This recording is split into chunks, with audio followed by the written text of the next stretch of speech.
Доаѓајќи кон манастирот Свети Наум Охридски чудотворец на Попова шапка, најдов на неколку, би рекол, грандиозни објекти за кои што се сомневам дека имаат градежна дозвола. Воедно видов и неколку споменици на УЧК за кои што исто така се сомневам дека имаат градежна дозвола. За кој што градоначалникот на Тетово бара да биде отстрнет. Крст кој што е изграден во дворот на Српска. На ова место овде во 2001 година затоа апелирам до сите албански политички фактори да не се играат со верските чувства на граѓаните, да не го распалуват, да не ја распалуват меѓуетничката омрза, бидејќи тоа нема да не одведе никаде.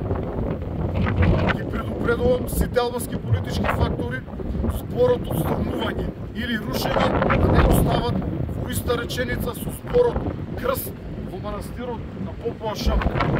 Воедно зад мене се гледа џамија на 4 ката со минаре повисоко од 20 метри.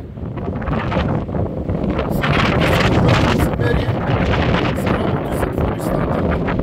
Да не се играме со меѓуетничките односи, да не шириме верска нетрпеливост.